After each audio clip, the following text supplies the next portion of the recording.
آپ کے چہرے میں خود جو سر پہ اوڑھ رکھا تھا اس کے حلقے کڑیاں چہرے انور کے اندر چلی گئی، نکلتی نہیں، نکالنا چاہتے ہیں، نکلتی نہیں، نکالنے کی کوشش کرتے ہیں۔ ابو عبیدہ بن جراح رضی اللہ تعالیٰ عنہ نے دانتوں میں پکڑ کر وہ حلقہ زنجیر والا کھینچ لیا۔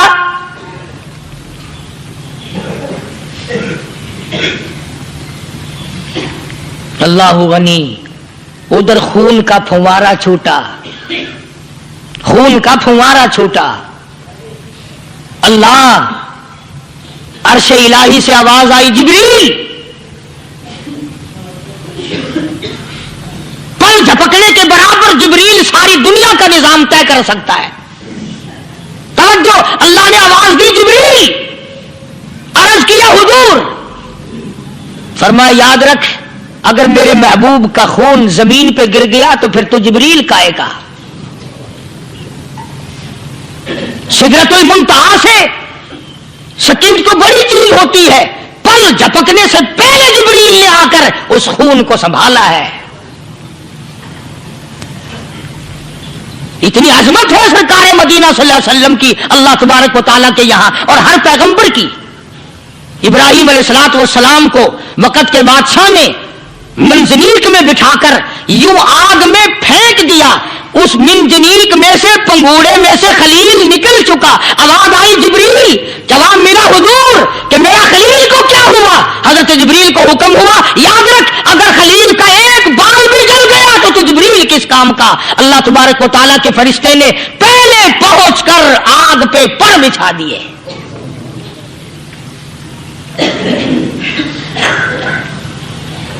یوسف علیہ السلام کو بھائیوں نے کنویں میں پھینکا۔ اب بتاؤ، کنواں کوئی 100-200 گز یا 100-200 میل تو لمبا نہیں ہوتا۔ میں خالق کی بے نیازی تمہیں بتا رہا ہوں، اور اپنے پیغمبروں کی کس طرح حفاظت فرماتے ہیں، سبحان اللہ۔ بھائیوں نے کنویں میں دھکا دیا، جبریل جی یہ کیا ہوا؟ تو میرا نبی آیا، میرے نبی کے کنویں میں جانے سے پہلے تخت بچھا دے۔ جبریل نے پر بچھا کر تخت بنا دیا۔ وہ تو یوں بچاتا ہے، وہ تو یوں سنبھالتا ہے۔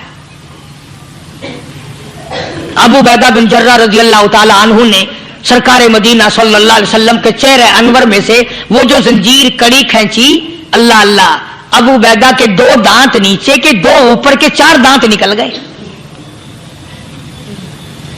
آج ہمارے دانتوں کو کیڑے کھا جاتے ہیں، کھوکھرے بن جاتی ہیں، نکل جاتے ہیں۔ ابو عبیدہ تو کتنا خوش نصیب جوان ہے، تیرے 4 دانت تو نکل گئے، پر حضور صلی اللہ علیہ وسلم کی تکلیف کو تو نے دور کیا، یعنی آقا کی خدمت کرتے ہوئے ابو عبیدہ کے دانت نکل گئے۔ ادھر اپنی تکلیف آئی، ادھر پتا چلا کالی کملی والے صلی اللہ تعالی علیہ وسلم تیرے چچا کا حال ٹھیک نہیں۔ جناب امیر حمزہ رضی اللہ تعالیٰ عنہ کو شہید کر دیا گیا، کپڑے بھی اتار لیے گئے۔ حضور کریم صلی اللہ علیہ وسلم بڑا صدمہ پہنچا، بڑا رنج پہنچا۔ ایک بات کرتا ہوں، توجہ کر کے لکھ کے لے جاؤ، کام آئے گی، بیٹیوں کو بتاؤ، بہنوں کو بتاؤ۔ سرکار کی نظر پڑی، سرکار کی نظر پڑی حضرت صفیہ رضی اللہ تعالی عنہ، حضور کی بوا، حضور کی پھوپھی، حضرت زبیر رضی اللہ تعالی عنہ کی اماں، امیر حمزہ رضی اللہ تعالی عنہ کی بہن دوڑی دوڑی آتی ہے۔ پتا چلا نا مدینے میں کہ بھائی کا حال ٹھیک نہیں، شہید کر دیا گیا، عورت ذات دوڑی دوڑی آئی۔ حضور نے فرمایا، زبیر کون عورت ہے، جا کے روکو، لاش کا حال ٹھیک نہیں، کپڑے پھاڑے گی، جزا فضا کرے گی، میں نے سنا ہے لاش کا حال ٹھیک نہیں ہے۔ حضرت زبیر نے آ کے روکا، قریب آ کر پہچان لیا، حضرت زبیر کی اماں تھی۔ انہوں نے کہا، اماں اجازت نہیں، آگے نہ جاؤ۔ حضرت صفیہ عرب کی تکلیم آئی، مارا غصہ زبیر کو، ہو پڑے پھینک دیا، کہنے لگے ہاتھ ایک طرف، میں اپنے بھائی کو دیکھنے نہ جاؤں۔ زبیر کو تو مکہ مار کے پڑے پھینک دیا۔ اور لوگوں توجہ کرو، غلام آپ بھی بنتے ہیں، غلام میں بھی بنتا ہوں، خدا کی قسم ٹائم پہ غلامی کا پتہ چلتا ہے۔ پھر زبیر کہنے لگا، ماں حضور نے منع فرمایا، آگے نہ جا، حضور نے منع فرمایا۔ خدا کی قسم ذمہ داری سے کہتا ہوں، علماء نے لکھا ہے حضرت صفیہ نے جو پیر قدم آگے رکھنے کے لیے اٹھایا ہوا تھا وہ آگے نہیں رکھا، پیچھے ہٹ کے رکھا ہے، میرے نبی کے فرمان کے خلاف نہ ہو جائے، میرے نبی کے ارشاد کے خلاف نہ ہو جائے، اگر خلاف ہو گیا تو میں ماری جاؤں گی۔ اور وہیں رک گئی، کہنے لگی ہاں زبیر بیٹے جاؤ، میرے محبوب سرکار مدینہ صلی اللہ تعالی علیہ وسلم سے جا کے کہو میں نے لاش کا حال سن لیا ہے، مجھے سب کچھ پتہ چل گیا ہے، جا کے کہو بے شک میں عورت ہوں لیکن گھبراؤں گی نہیں، جب سے میں نے تیرا کلمہ پڑھا ہے میں نے صبر کرنا بھی سیکھ لیا ہے۔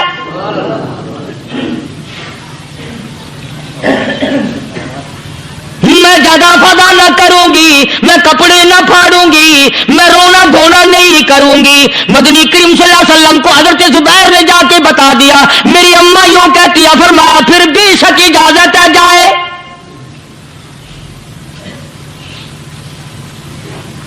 آج کی کوئی مائی ہوتی اتنا حال دیکھ کر بھائی کا نہ جانے ہارٹ فیل ہو جاتا۔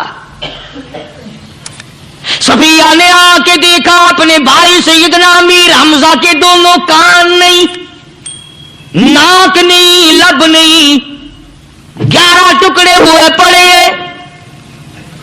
روتی نہیں، گھبراتی نہیں، دھڑام سے گرتی نہیں، چہرہ نہیں پیٹتی، ماتم نہیں کرتی، کھڑی ہو گئی، کہنے لگی آؤ میرے پروردگار میرے بھائی کی قربانی قبول فرما، میرے بھائی کی قربانی کے صدقے میں میرا بھی بیڑا پہاڑ کر دے۔ اور خبر تو مل گئی تھی نا کہ کپڑے بھی اتار کر لے گئے، بغل میں سے 2 چادریں نکال لی ہیں، بغل میں سے 2 چادریں نکالی کہ میرے بھائی کو کفن دے دینا۔ یوں جو نظر پڑی ایک انصاری نوجوان رضی اللہ تعالی عنہ، وہ بھی ننگا پڑا ہے، کافر اس کو بھی شہید کر کے گر گئے۔ مسلمانوں ذرا اندازہ لگاؤ، یہ بھی مسلمان تھے، یہ بھی نبی کے عاشق تھے، یہ بھی دیوانے تھے، ایسے وقت میں بھلا ایسی بات کس کو سوجھے؟